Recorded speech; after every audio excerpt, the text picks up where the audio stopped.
The question we're addressing is, why would they have thought, the Jewish people, that there's any reason to be building the Mishkan on Shabbos? That Moshe has to tell them that Shabbos takes precedence over the Mishkan. Okay, so the question is, why would it have entered their mind? And it's important just to contextualize this. It's not that we think that they would go wild over here. We don't anticipate that the Jewish nation would just decide of their own volition how they're supposed to do things. We expect, and correctly, that they would consult. In other words, think about it this way. You're given a project to do. You're told that this is a very important project, and you're building a Mishkan, you're building a home that is supposed to accommodate godliness, etc., etc. It's obviously very important.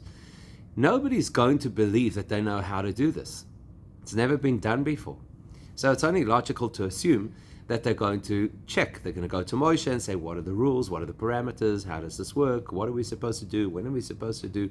It's incredibly unlikely that they're going to just, out of their own accord, out of the blue, decide that they're going to build the Mishkan on Shabbos. So we're not concerned that they're going to deliberately go on Shabbos to build the Mishkan.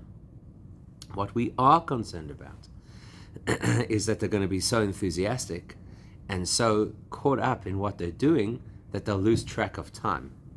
That's much more realistic. You know, if you're involved in a passion project, you don't notice the passage of time, and you're willing to compromise other things. Maybe you'll miss a meal, maybe you'll go to sleep late at night, because you're so excited about what you're doing that you lose track. And that's really what the concern is over here. The concern that Moshe has is, I have to convey to the Jewish people that Shabbos comes first, so that it's very clear to them that they know that even if they're getting very caught up in what they're doing, they have to put the brakes on when Shabbos comes. Now the question we have to address is, what's driving this passion? Why is it that they're going to be so excited about this particular project? And also remember, yesterday, one of the questions that we asked was, how come when Hashem tells the whole story of the Mishkan to Moshe, Hashem first tells him about the Mishkan, and then he tells him about Shabbos? But when Moshe goes to speak to the Jewish people, that's when he switches it around and he says, first I have to tell you about Shabbos, so that you're clear about how important Shabbos is, and then I'm going to tell you about the Mishkan. That seems to imply that Hashem doesn't feel that Moshe is going to have the same passion for this project that the Jews are going to have. Because if Hashem was worried about Moshe getting so caught up in the excitement of building the Mishkan, then he would have told Moshe, make sure that you put Shabbos first. But for some reason, it seems that Moshe's got this. He's keeping the objectivity and an even keel, and he's not getting carried away. So why would Moshe be so different to the rest of the people in this regard? If anything, you probably would have expected the opposite. If anything, you would have expected that Moshe is going to be the most enthusiastic person because he appreciates the spirituality of it, he appreciates what the Mishkan is going to do. He's somebody who cares so deeply for anything that is associated with holiness. If anything, you would have expected Moshe to be the one who's really pulling at the bit, and he has to be guided. And then, based on his enthusiasm, you'd expect it to spill over into the enthusiasm of the rest of the people. So how come it is that we're so confident that Moshe is not going to get carried away? And the simplest way that you could answer it, you could just say, well, that's because Moshe is such a great person, and he has mastery, and he's always in control, and he doesn't get lost, which makes a lot of sense. But it's not necessarily a good enough explanation, because we do know that in other examples, both Moshe and Aaron are sometimes so caught up in what it is that they're doing that we have to almost give them accolades for the fact that they don't lose themselves completely. I don't know if you've ever heard the story, but they tell that Rabbi Levi Yitzchak Berditchev, he was one of the great Hasidic masters, so he trained how to become a shoichet. And now it's his first opportunity to actually shech the chicken. So he's got the chicken in one hand, and he's got the knife in the other hand. And there's a bracha that you have to say before you shecht. So he's preparing now to say the bracha, and being a very spiritual person, starts to meditate on all of the spiritual meanings behind the bracha. And as he gets deeper and deeper into his meditation, so the chicken became less patient. And by the time he opened his eyes from having meditated on all the meaning of the brocha, the chicken had long gone. Because that's what could happen. You could get so caught up in the spirituality of something that you lose track of what the physical needs and requirements are. So how come it is that we're not worried about Moshe getting carried away, but we are worried about the Jewish people getting carried away? So let's remind ourselves, what is the goal of the Mishkan? Obviously, the stated goal of the Mishkan is we want to have a place of divine revelation, which is true and valid, but there's a specific context that speaks to the experience of the Jewish people. And that specific context is really important, because what happens with the Jewish people is they've just come off the lowest point in their history. They've just made a golden calf. And they've been told, Moshe tells them that the objective of the Mishkan is that it's going to be a sign that Hashem forgives you for the golden calf. In fact, Rashi points out that this is one of the reasons the Mishkan is called Mishkan Ha'edus. Directly translated, that means the sanctuary of testimony. What's a testimony about? So Rashi tells us the fact that they have the Mishkan and the fact that the divine presence is revealed in the Mishkan, that is evidence to the fact that Hashem has forgiven the Jewish people, because if he hadn't forgiven the Jewish people, he wouldn't want to be in their environment. So the fact that Hashem is allowing his divine presence into their space, that tells us that obviously Hashem is willing to forgive the Jewish people. So it's evidence to the fact that he's forgiven the Jewish people. They're very excited about this, because at the time when they were criticized for making the golden calf, they were told in no uncertain terms that this was one of the most damaging things they could have ever done, and that it almost completely wrecked their relationship with Hashem. That's what they were told. And anybody knows from their own experience that when you make a mistake, and then you realize the consequences of your mistake, and then you realize that maybe those consequences are so big that there's no way to reconcile, there's no way to repair those consequences, that's a very overwhelming thought. And anybody's had that experience in their lives. You know, you do something and you think, oh my gosh, what on earth did I do over here? I don't know if I can ever come back from this. I don't know if I can ever repair this. I don't know if I can ever reconstitute the relationship that we used to have. It's a very overwhelming and scary thought. When you are then reassured that everything's okay, not only is it okay, not only is Hashem willing to forgive the Jewish people, but he's now going to introduce his divine presence into their world, you can imagine that made them very excited, as it would do for any person when there was damage done to a relationship. It make you very excited. And so that's why we anticipate that they're going to have this incredible passion and this incredible drive to want to build the Mishkan as soon as possible. Because the sooner that Mishkan is up, the sooner they are okay. There's this almost intermediate phase where Hashem has said, okay, I'm not going to punish you for the golden calf, but they haven't yet reached the point where Hashem says, I'm now going to reconnect with you. That's on you. You've got to build the environment to do that. So you're going to feel a sense of urgency as a Jewish person. Let's get this project done as quickly as possible, because once the project is complete, then everything's going to be okay again. Now, when you understand that kind of pressure that they're under, this is not just simply that they feel a tremendous passion, that they want to do something because they lost an opportunity and now they're given an invitation to regain that opportunity, so they're very excited about it. This is much more than that. This is urgent. Every day that passes that we haven't yet made the Mishkan is another day that we haven't reconciled with Hashem, which means we're hanging in the balance, and things, God forbid, could go either way.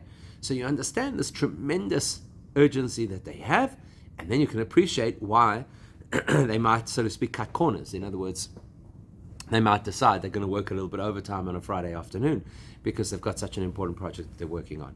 There's another layer to this as well, and that is, you know that expression that people use: if you are not fired with enthusiasm, you're going to be fired with enthusiasm.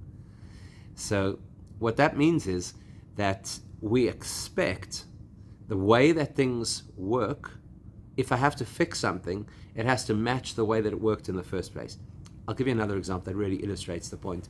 In the laws of kosher, when I say kosher, I mean kosher vessels, appliances, cutlery, crockery, all that kind of thing.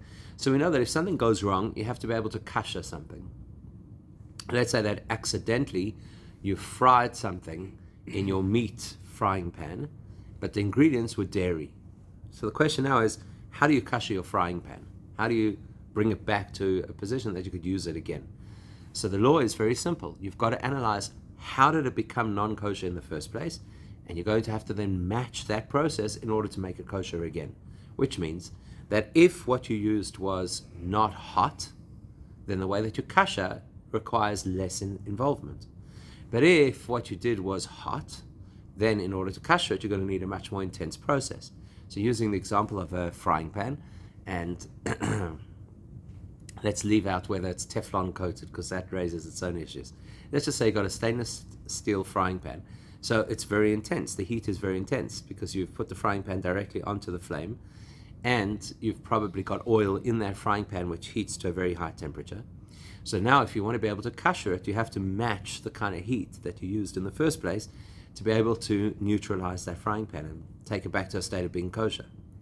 So it's the same kind of principle in spiritual terms as well. If a person has engaged in something which wasn't healthy, then in order to fix it, they're going to need something similar to what got them there in the first place.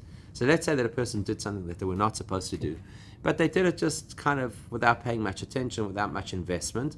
So then the teshuvah for that is going to be relatively straightforward, because you didn't really boil yourself up with passion over this particular behavior. So you can fix it relatively clearly, relatively simply. But if a person was very enthusiastic and very passionate about something, and then it was wrong, what they did was wrong, then they're going to need a whole lot of passion in the opposite direction in order to correct that. So you can't be complacent in your teshuvah if you were passionate in the poor choice that you made. Now, when it came to the story of the golden calf, we know that the people were very passionate. How do we know that they were so passionate about making the golden calf? Because what? They were dancing. They were dancing, and even before that, when it came time to contribute the gold that they were going to use for the golden calf, Aaron thought that if he asked them to give their own personal jewelry, that would delay the process, and that was actually his idea. Let's ask them for stuff that's very personal to them. They will delay things until Moshe comes down from the mountain, then we can avoid this problem in the first place. But they were so passionate about the project that they came forward with their personal jewelry and their wives' jewelry so quickly that Aaron then had a very big problem on his hands. He couldn't slow this thing down anymore. So that shows you that the investment made in order to have the golden calf was a very passionate investment. That means then, if you want to correct the golden calf, you have to now come forward, do something similar, because that's really what teshuvah is. You do something similar to what went wrong, you just do it now on the opposite extreme. So they came forward to offer whatever materials they had to build something which was going to create a barrier between them and Hashem, because they were going to create something which was technically an idol. So now in order to fix that, they want to be able to bring materials to build something which is going to bring them closer to Hashem. It needs at least as much passion as they showed the first time. That's how you kosher it. You've got to have at least as much heat, at least as much investment as when you made the mistake in the first place. So now we're expecting that in order for them to build a Mishkan, not only is there a sense of urgency because every day that passes, they're hanging in the balance, they don't know if they've reconciled with Hashem, they also have to build this out of the same kind of passion that matches the passion that they had for the golden calf. So because of those factors, that's why we're worried that they're going to get so caught up in the process of building the Mishkan, that maybe they're going to be a little bit lenient when it comes to the time for Shabbos, and that's why Moshe has to warn them, and he has to say, listen here, you can't override Shabbos in order to build the Mishkan, as important as the Mishkan is. Now the question is, why is this only an issue for the Jewish people and not an issue for Moshe himself? Surely he should be equally excited and equally driven to get this done, because he cares about the Jewish people and he wants to ensure that they fix their mistakes and that they recreate their relationship with Hashem. So why are we not concerned about his overriding passion getting in the way of the laws of Shabbos? So let's remind ourselves, the purpose of the Mishkan is to manifest Hashem into their space. Once they have a Mishkan, then Hashem is going to say, I'm going to dwell with you. I'm going to be part of the community again. That means that until they have the Mishkan, there's a barrier between themselves and Hashem. And that's exactly what the Midrash tells us. So when they made the golden calf, they forced the divine presence away from them. So there's now a distance and there's now a barrier. And the objective of the Mishkan is to fix that distance and to repair that barrier. The question is, did Moshe also experience that distance? Remember, when the Jews made the golden calf, Moshe was nowhere to be found. He was on the mountain. He was in a spiritual state. He was engaged with Hashem. So he doesn't physically participate in the golden calf. Not only does he not physically participate, but he doesn't experience the distance that the golden calf makes. Now, how do I know that Moshe does not experience the same kind of distance? Again, the purpose of doing a mitzvah is to create closeness between us and Hashem. The danger of doing an Aveira is that it creates distance between us and Hashem. The bigger the mitzvah, the more closeness. The more serious the Aveira, the greater the distance. The golden calf is a very serious Aveira because this is a form of idolatry. So it's going to create the greatest kind of distance that can happen between Hashem and the Jewish people. So that we understand that for the Jewish people, there's this tremendous distance and that there's this breakdown of relationship. But what's going on for Moshe at the same time? So if you go to the parasha that speaks about the golden calf, straight after the story of the golden calf, we're told that Moshe takes his tent and he moves it a little bit distant from the rest of the community, and he gives his tent a name, which we don't see before that.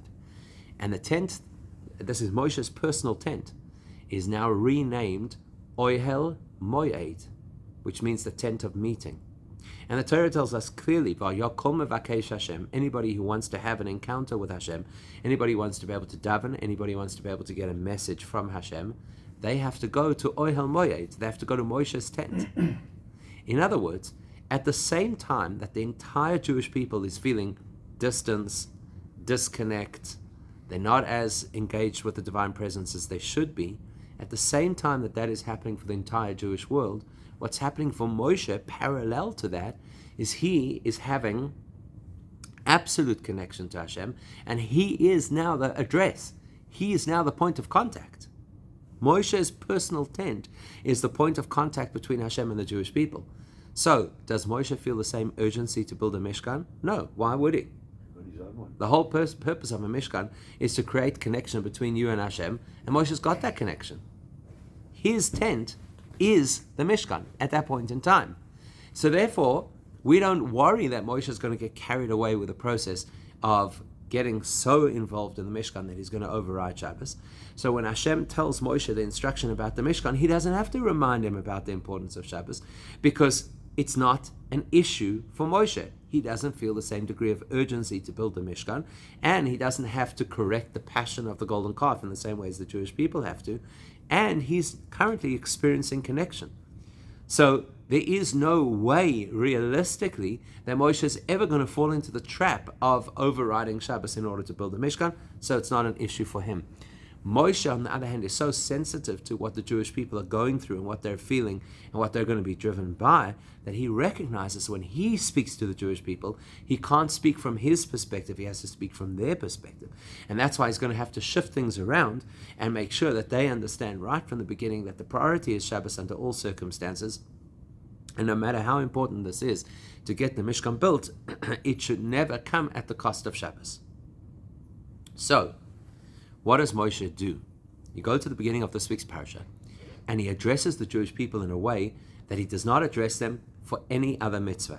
Generally speaking, the way that any other mitzvah worked, the Midrash tells us, in fact the Gemara tells us, that the way that it would normally work is Moshe would call in Aaron, his brother, and he would give him whatever instruction it is that Hashem had then given him. After that, he would call in Aaron's two sons, and Moshe would then repeat the information in the presence of Aaron and his two sons. After that, he would call in the 70 elders, and he'd then repeat the information in the presence of Aaron and the sons and the 70 elders. And then after that, he'd speak to the nation as a group, and Aaron and the sons and the elders would all be there, and he'd repeat the information for the entire group. After that happened, then Aaron would repeat the information for his sons, the elders, and the Jewish nation. the sons would repeat the information for the elders in the Jewish nation, and the elders would repeat the information for the whole Jewish nation. So basically, by the time you were given a message, everybody in the chain of command had been taught the message 4 different times in different settings. That's generally how information was conveyed to the Jewish community, and that made sure that there was no broken telephone, and that the information was always accurate, and that you had systems that you could use to go back and to check and to test that you had the correct information. This week's parasha is called Vayakel, and the reason it gets that name is because the parasha begins by saying Vayakel Moshe's Kol Adas Bnei Yisrael, that this was a different transmission of information. Rather than using the normal way, which is first to Aaron, and then to the sons, and then to the elders, and then to the community, over here what Hashem tells, what Moshe does, is he gathers the entire Jewish people in one assembly. And in fact, the Zohar in this week's parasha says that when he gathered the whole people, it meant that it had to be the men and the women and the children. Everybody literally had to be present at this particular point in time. Now, the minute you call a meeting for the entire Jewish community, you're already giving a message. And what I'm about to tell you is obviously very, very important information. And it makes sense, because what he's about to tell them is that you have to build a Mishkan, which is really important.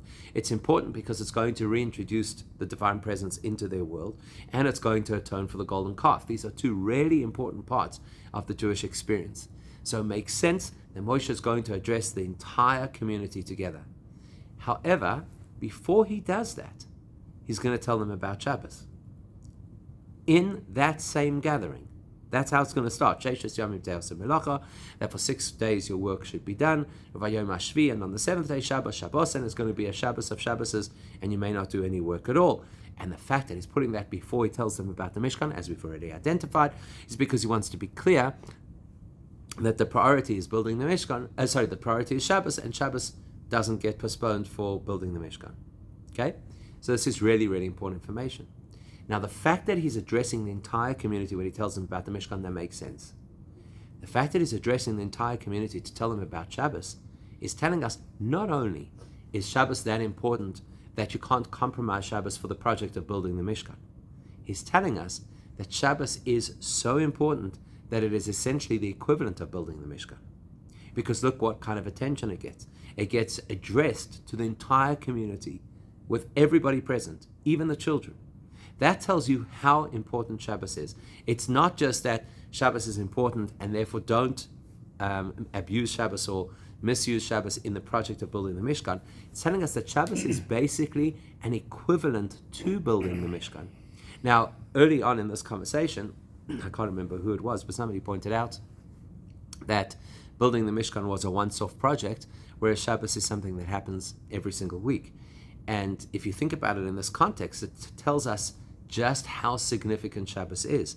Because if Shabbos not only is not suspended for something as important as building the Mishkan, but it's considered an equivalent to building the Mishkan, it's given the same kind of public attention as building the Mishkan was given, then that drives home for us just how significant it is to have the opportunity to engage with Shabbos, to keep Shabbos on a weekly basis. And bear in mind, the Shabbos that we're talking about over here is not the Shabbos of making Kiddush and going to shul. The Shabbos that we're talking about over here is not breaking those laws of the things that you're not allowed to do on Shabbos. That tells you that those 39 categories of activity that we're not allowed to do on Shabbos, not doing any one of those activities of work on that day of Shabbos is, in a certain respect, considered an equivalent to building the Mishkan. So that should drive home for us just how significant Shabbos is, how important the details of Shabbos is, and essentially it basically says that in our world, with the absence of a Mishkan and with the absence of a Beis HaMikdash, this is pretty much the space that we invite Hashem, because remember that's what the Mishkan is all about, is inviting Hashem into our space. So for us, Shabbos is really very much how we invite Hashem into our space, how we invite the divine presence into our lives. And needless to say, if we do that, the bracha that it brings with it, as we know, Shabbos is a day that blesses the whole week ahead. So the bracha that brings with it for all of the things that we need to succeed in our lives.